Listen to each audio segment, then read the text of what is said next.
Welcome to the Vernon Hills Update. The update offers information about a variety of village services. You'll meet a few of your neighbors and you'll find out about upcoming events. On today's show, we'll check out the new Discover Vernon Hills mobile app, which offers residents a variety of village news and resources right at their fingertips.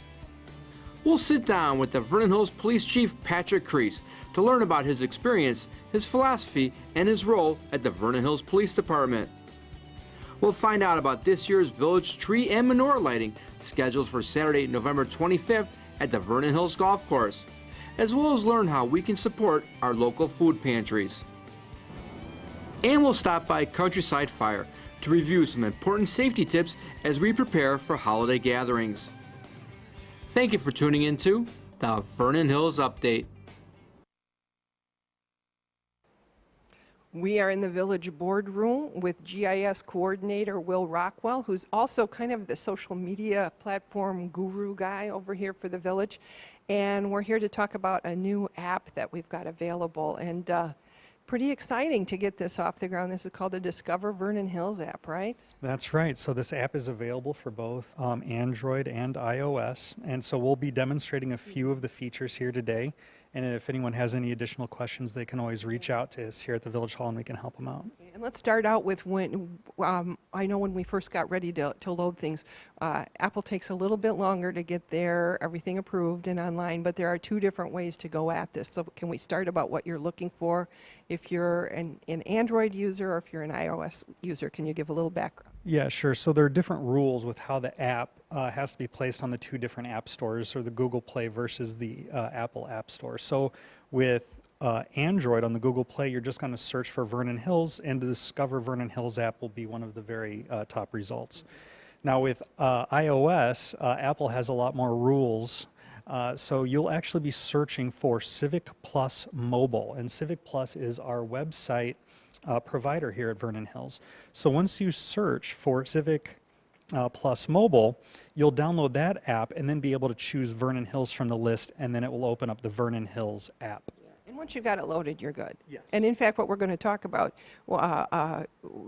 it's once you're there, you don't ever have to think about that again. So, and it's pretty self-explanatory. Once you know that Civic Plus Mobile, then you're good to go. That's right. Once you get that, you should be all right. Okay.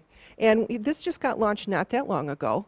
And the idea was just to provide one more way to connect with the community in addition to all the other things we're doing. That's right. So we have a tremendous number of ways that the community can connect with Vernon Hills. So if it's not on Facebook, we have Twitter, we have YouTube. We have our own app. We have a very nice website. So we're really trying to make sure that we have all the bases covered when it comes to community outreach. Excellent. Well, let's talk about, we see here on your Samsung pad here that you've got the app here. We've got the VH right up there that we're going to look at. Let's take a look and see what kind of features you've got. Yeah, that's right. So we're going to be demonstrating the Android version today, but all the functionality and usage will be the same on iOS. So once you have the app installed, you can just go ahead and tap the app, and this is what's going to show up. It's almost like a dashboard of different things that this app is going to be able to do. So right off the bat, you have Agenda Center, and this is going to show all the village board meeting agendas, so you'll know what the next board meeting is going to cover.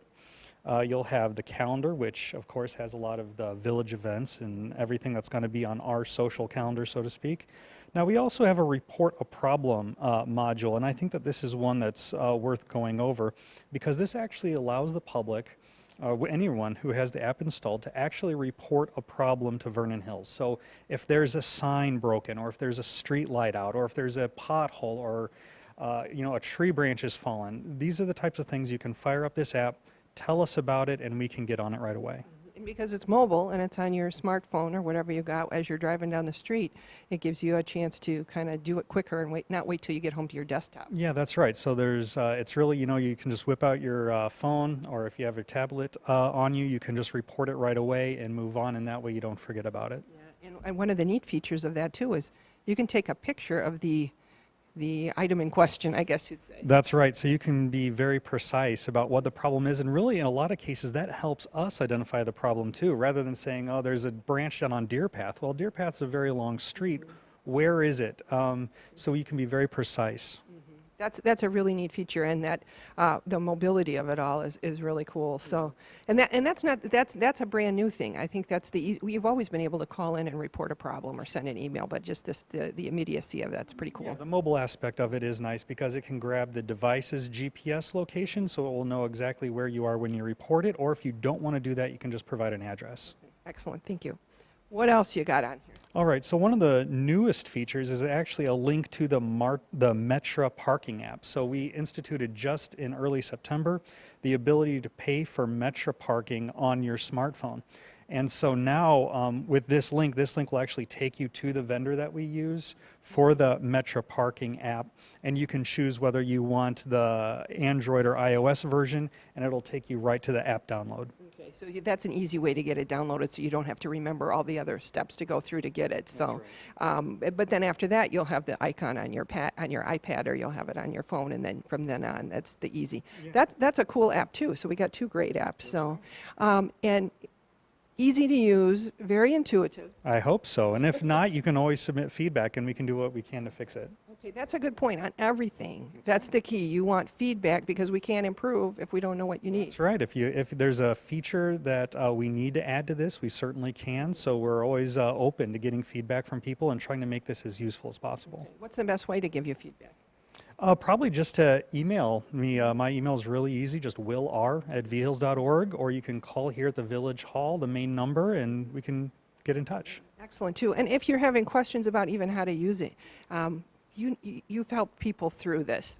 Yeah, well, I hope so. I can email you back if you have any questions, and hopefully get you through any problems you're having. Excellent. So we're talking, this is called Discover Vernon Hills, and we hope everybody does discover Vernon Hills. That's right.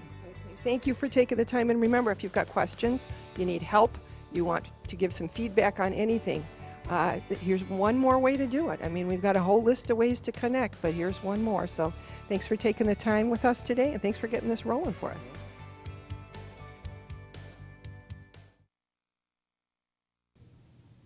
Well, from time to time, we like to introduce you to a good neighbor to know.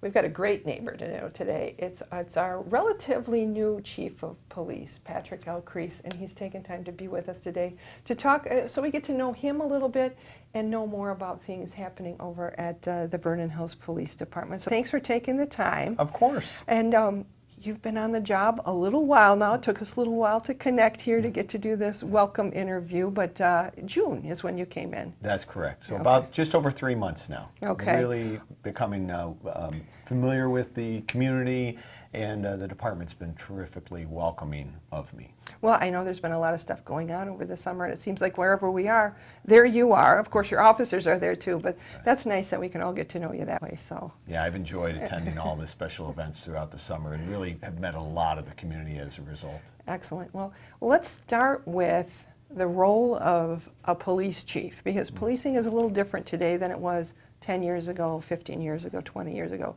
But your role as chief of the Vernon Hills Police Department, that's a pretty big department to start with, and then you have some connections you make in the community beyond too. Yeah, of course. So it's important as a chief to see yourself carrying out several roles. One, of course, is policing within the community. I have to be in touch with the police work our officers are doing. But besides that, supporting them and being the administrator of the police department, taking care of the budget and the support and personnel development, that's a big part of it. But then larger, the way we get our job done in the suburbs is through partnerships with other neighboring jurisdictions and other jurisdictions. So I serve on a lot of boards that support those intergovernmental agencies and agreements that we do a lot of our work. So whether it's a SWAT team or a major crash assistance team, chiefs have to have a connection there. And then lastly, the last piece of being a chief is really that connectivity with the community. Being available to the community, listening, and understanding what the needs are in the community. Well, and it's been interesting because, like I said, it's nice to see you out and about with us, and I'm sure you get earfuls from time to time, but I guess that's important, earfuls from the community. So can we back up a little bit about that connectivity with other communities? Because I think we think of, Vernon Hills, it's, this police department, and then it's Mundelein Police Department, and then it's Libertyville. But you have people that work on task forces and things. Can you go into a little bit more detail? Sure. The way you do effective policing in the suburbs is by having those strong partnerships with your neighbors in the other jurisdictions. We can't all afford to have a full team of SWAT officers or a full team of investigators or a full team of crash specialists to reconstruct a serious accident. So we all have a few specialists and then they work together. But it's even more than that. We share a radio network. We have a common radio system. So automatically, if one of our neighbors gets inundated with police activity or a serious event, our officers automatically respond, and we get the same benefit of their automatic response. So if we need 30 officers in our town at any moment, we can do that seamlessly because of those partnerships and that communication So system. it isn't like when we watch the old time police shows where once the line is drawn between the communities, now that's somebody else. You guys are working together all the time. No, not at all. You see officers, they'll back each other up on traffic stops. I was at a traffic crash in the edge of Mundelein the other night, and we had Libertyville, Mundelein, and Vernon Hills all working to help mitigate that, and then with 2 different fire departments as well. So you had 5 jurisdictions all helping one incident that was in just one jurisdiction, but where it was close and they needed help, we all were doing our part. Well, and I think you also touched on something there. You've got specialists. So that specialty, that requires some training. I know training, and not only out of the gate for your officers, but ongoing. That's huge over in this police department. Yeah, it's only getting more important as policing gets more and more complex. When I first started, I went to work with police officers that had no college and had started their career without even attending a police academy. And over the years, we've seen that grow to now where it takes a good solid year to get a police officer ready. The vast majority of the officers we hire now have at least a 4-year degree. Much of the staff at the Vernon Hills Police Departments have advanced degrees. And then annually, you'll see officers attend anywhere between 80 and 200 hours of ongoing training just to keep their skills and to make sure that we have all the tools in our toolbox as an agency to respond to anything the community needs. Well, it's just such a much more complicated landscape, it just seems like.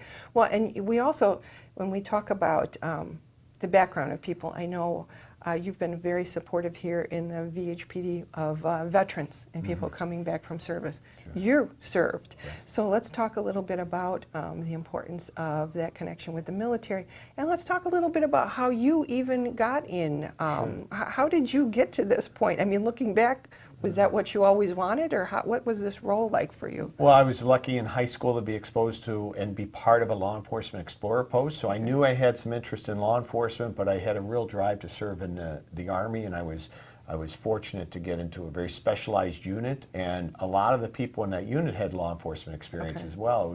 It was a reserve unit full of people from all kinds of different law enforcement agencies.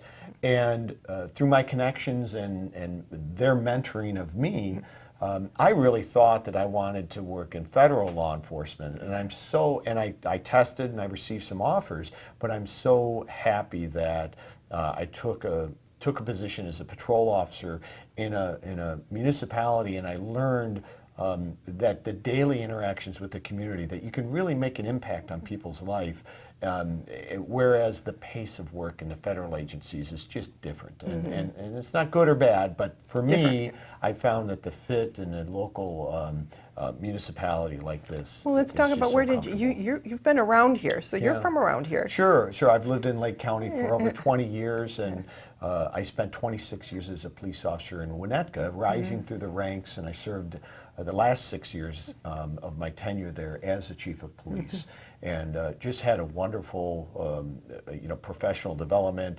Went through some terrific experiences and education experiences. Attended the FBI National Academy. Academy, as well as Northwestern School of Police Staff Command, and worked with just some great professionals.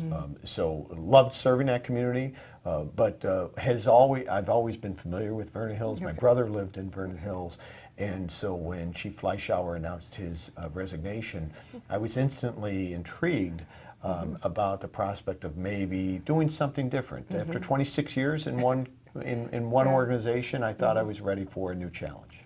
Well, let's give ourselves a little pat on the back here, Vernon Hills. Then, what did look intriguing? Just it's a different community than Winnetka. Of course. We're more kind of like Hawthorne Mall as opposed to the beautiful little shops and all that sort of a thing. Right. Tell us a little bit about how that decision process and how there's differences and how that intrigues you.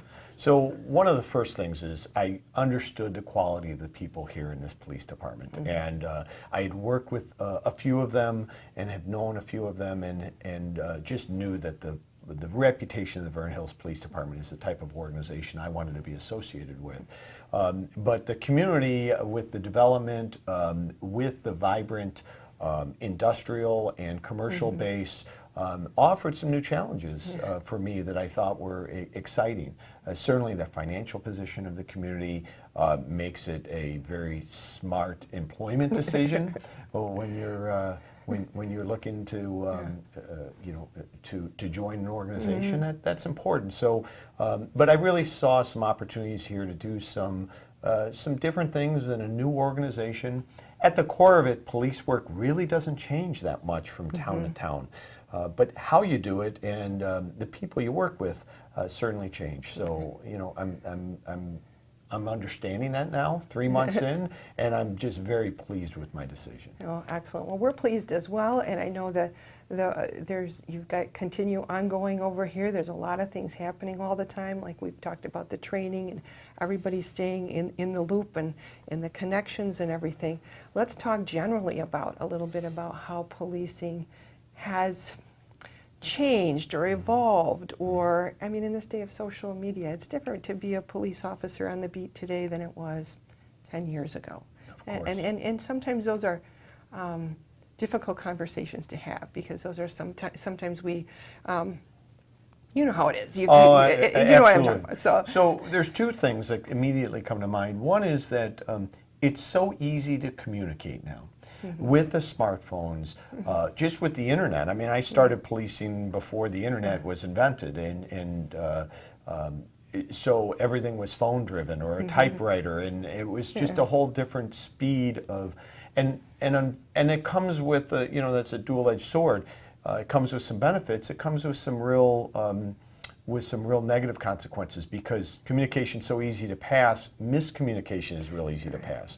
And so sometimes before we can even fully respond to an event, information about that is going out there, and misinformation is being passed, and so we are oftentimes just fighting to keep people up to date with real accurate information. So the cycle of communication has really changed, and it's really a challenge. And I know that's the case for many industries. Right. But in policing, when you're responding sometimes to emergencies in the moment, it presents particular challenges.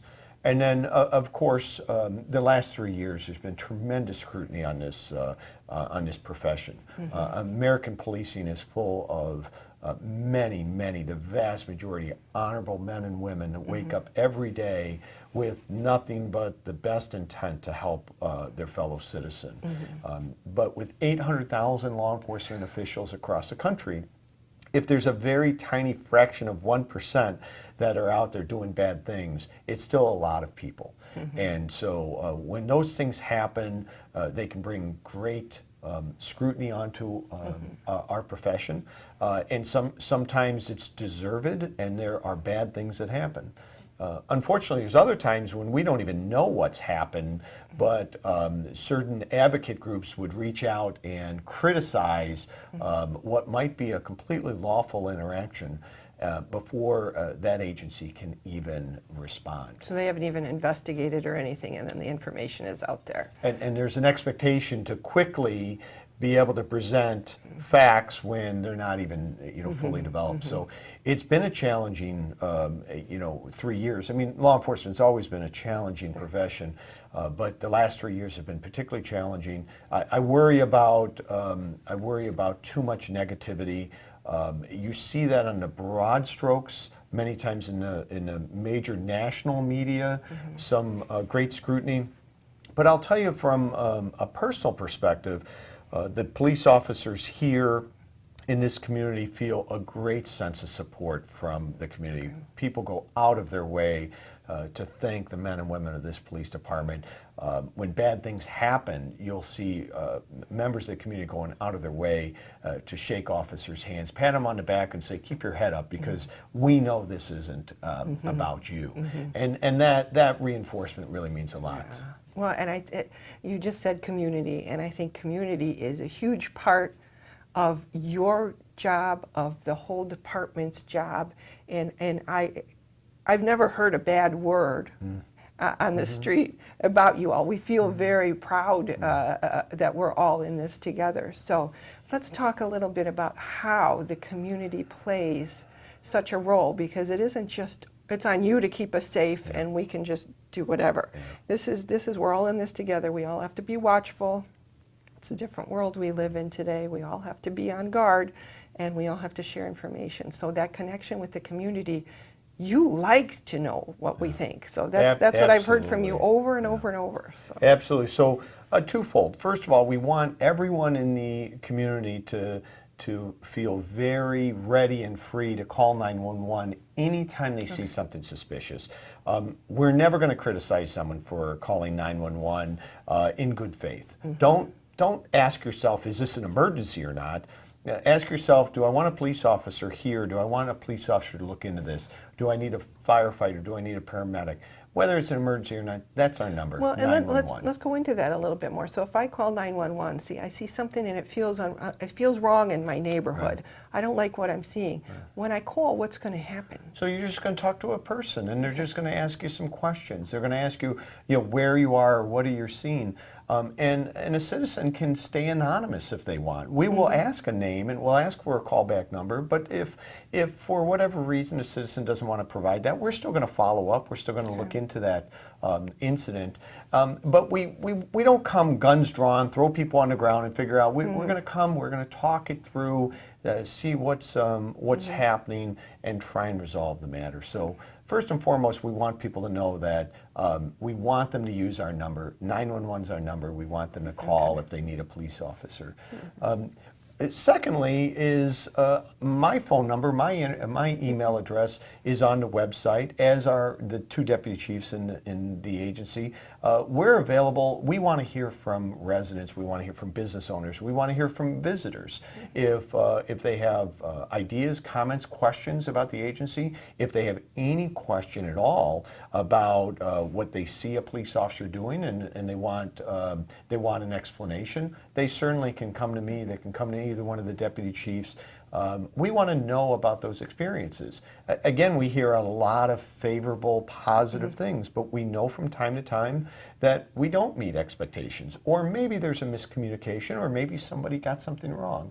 But we want a chance to address that and fix it. So we really welcome feedback of members of our community. Okay, so community is important.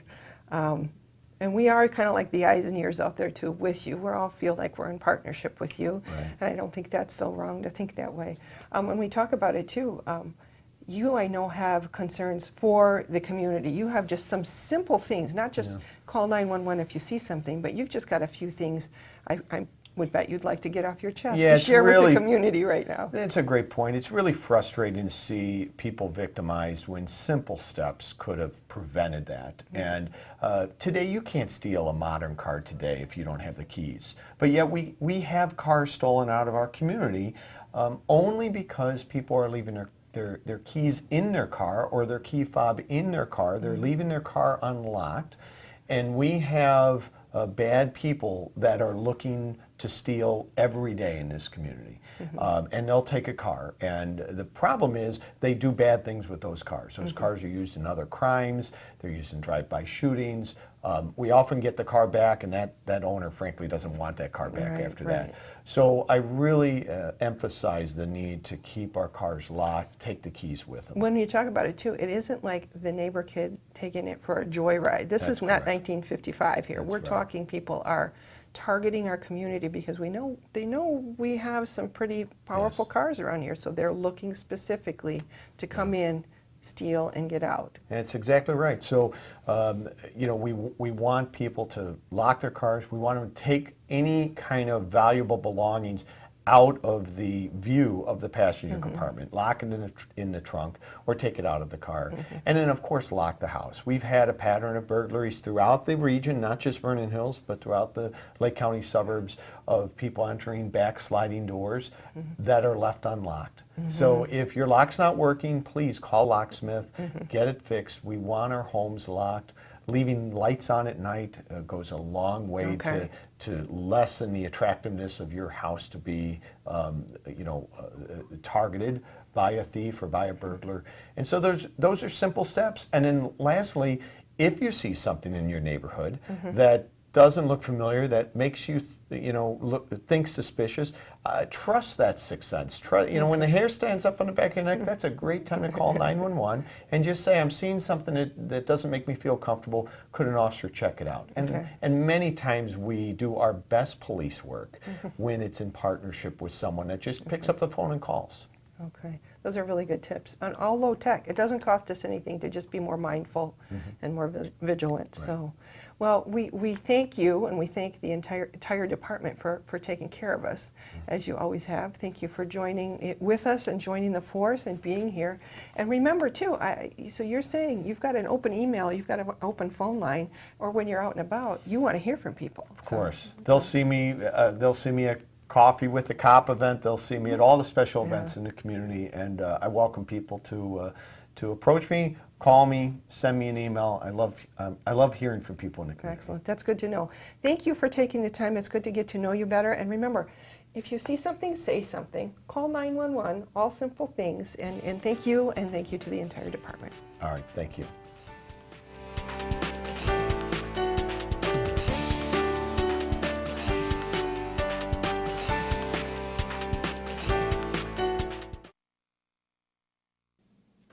Well, we are at the Village Hall to talk with Lisa Fishback, who has a lot of ideas to get us in the holiday spirit as these fall and winter holidays roll through. Thanks for taking the time. And the first thing we want to talk about is, are we going to have a holiday tree and menorah lighting this year for the village? Oh, yes. It's on the schedule for November 25th at 4:30 at the Vernon Hills Golf Course at 291 Evergreen Drive. Let's remind people which one that is in case they don't know. That's the Muni over by the Village Hall. Right. That's the Muni by the Village Hall off of Route 45. So we've got Santa Claus will be showing up. We invite all the neighbors, friends, family to come out, enjoy some cookies and some hot chocolate and some apple cider. And again, Santa will show up. Countryside Fire has graciously will accommodate him and deliver him to the Village Hall for all the little ones. Mayor Roger Byrne and the Queens will light the holiday tree and the menorah. And that all starts at 4:30. Don't be late because it's a real short event. So, but we invite everybody out to come see the holiday and tree and menorah lighting. So that's that Saturday after Thanksgiving, so if people are home and around and wondering what to do. And people gather in the clubhouse over there. So a lot of times they start gathering about 4 o'clock and having a cookie and having some juice. We've had a big turnout over the past several years, so it gets crowded in there. But Santa Claus will come in and say hello to the kids and hand out candy canes and the like. And the tree and the menorah are set up not too far from the clubhouse. So if you don't have to worry about like hiking all the way out to one of the far holes. It's pretty close. Oh, it's right outside the front door.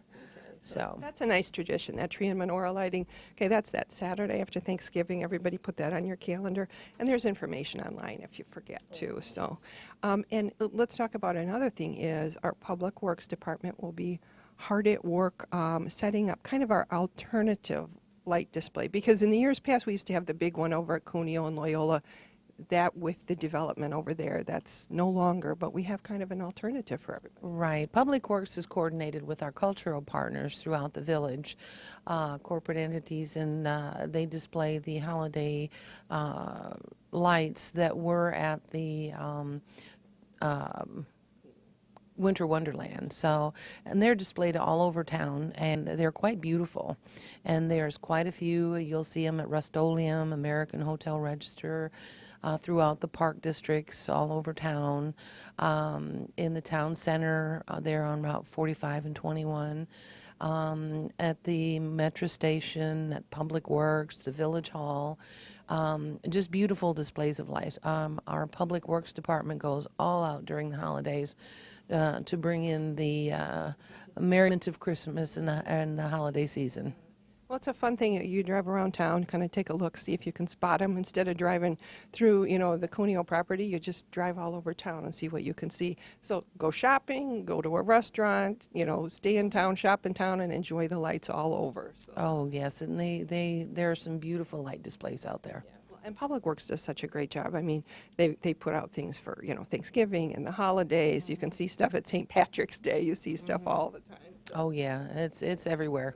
They do a great job. So that's that alternative light show, let's call it that. Now, Lisa, you're always very involved with the corporations around town and the organizations, and you're also involved with the township, and both townships, Libertyville and Vernon Township, run some very, very busy food pantries, which need our help all year round. But oftentimes, about the holidays, we think of them a little more. And you've got a plea for food and for non-perishables, and you can help with that. Right. We have a bin at the Public Works Department here at the Village Hall and at our police department where you can drop off non-perishable food items for the Vernon Township food pantry. We also encourage people to do food drives within their corporate businesses and then give me a call and we will arrange to have the items picked up for you. You don't have to traipse them all over the community, but we will get a van over and pick up any food items. So we highly encourage people during the holiday season. Again, it is a need year round, but the township offices do such a marvelous job taking care of our needy people, and we appreciate it. So if you want to drop off anything here at the Village Hall, we'll be more than happy to take it off your hands. And those bins are out year round. Year round, yes, year round. And that it's also nice too, because I know some of our bigger corporate partners here in the village, they collect some massive amounts of things, and then how to get them somewhere. The thought of you guys coming over and helping load it up and get it delivered takes the load off of the work. Oh yeah, and it's an easy fix. We can take care of that right away. So that's something you can do year-round too, because it's a need year-round. And when we talk about that too, remember too, if you have a need, Vernon Township or Libertyville Township, they have services available for you. So if you need some services, and a lot of us do from time to time, Lisa can help you understand where to go for that too, because you know where all those people are and where all those services are. Right. Township offices are fabulous. Well, thank you for taking the time. Thank you for getting us kind of in that winter holiday spirit. And we will see you for sure at the holiday tree and menorah lighting on the 25th. I'll be there with bells on.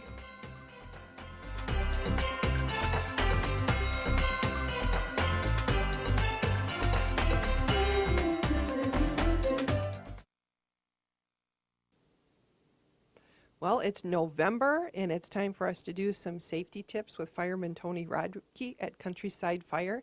We happen to be at station number 1 today, which is up on Midlothian Road in Mundelein. Countryside is a wide-ranging fire district. I mean, you cover a lot of ground. 24 square miles, including unincorporated Mundelein, which we're in now, Hawthorne Woods, portions of unincorporated Long Grove, and of course Vernon Hills. I mean, you guys are all over. You're all over. You're in the schools. Everybody knows Tony. Fireman Tony, you're in the schools. You're helping us learn. You're going to help us here today. So because we're in November, that one of the things we have to always keep reminding everybody is November 5th comes up, and what are we supposed to be doing? Changing the clocks, and then also change the batteries in your smoke alarms.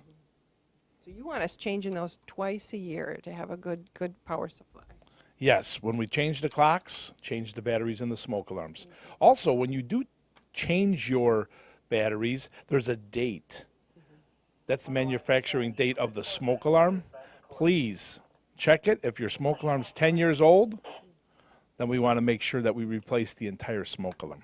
Okay. And no, they're inexpensive nowadays.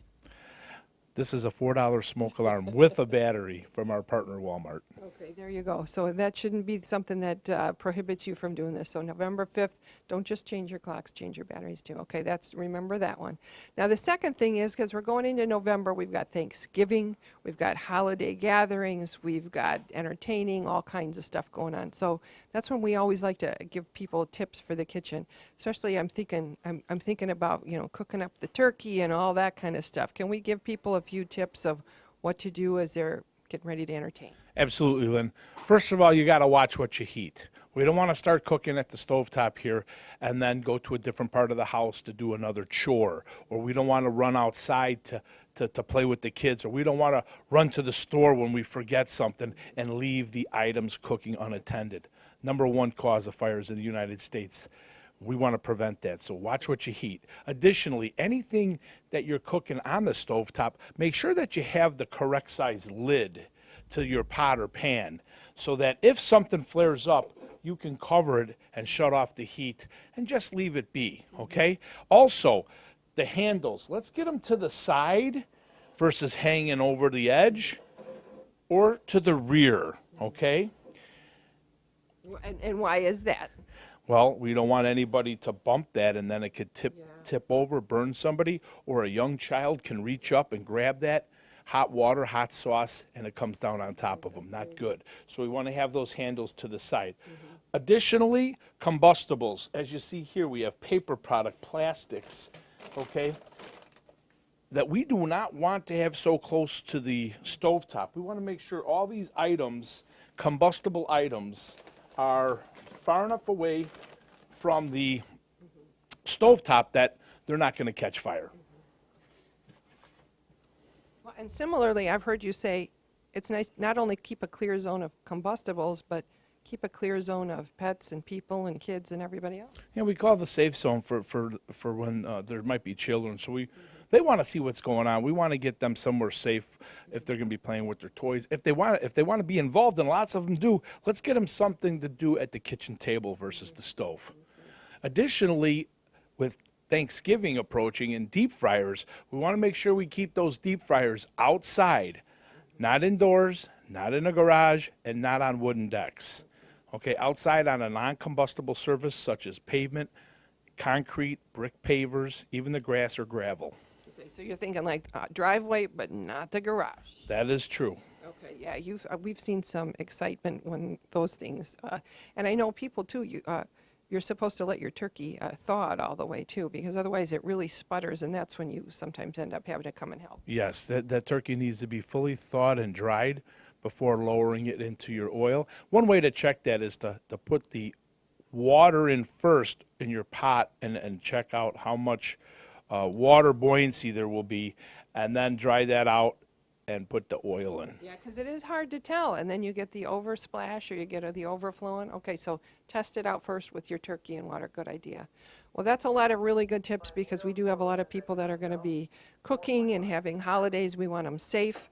As we talk about other things for safe holidays, people by the end of the month might be starting to do a little decorating. And I know you guys, you get concerned about the quality and the safety of the decorations we're putting up.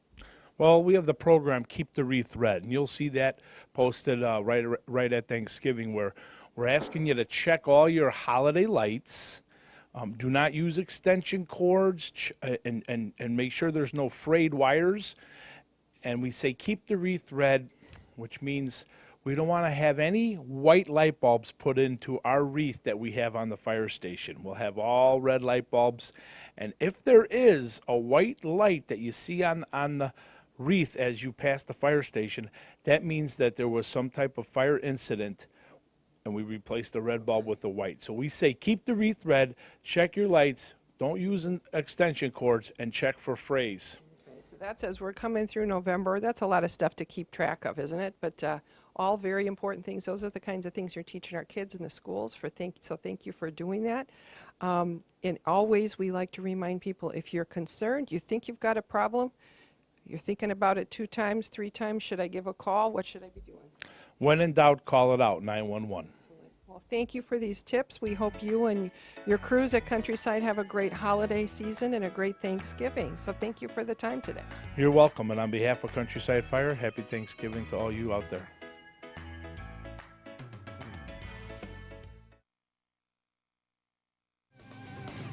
Well, that wraps up this edition of the Vernon Hills Update. If you have comments or suggestions, please call Mike Stordo at 847-918-3560 or email mikes@vhills.org. Thank you for tuning in to the Vernon Hills Update.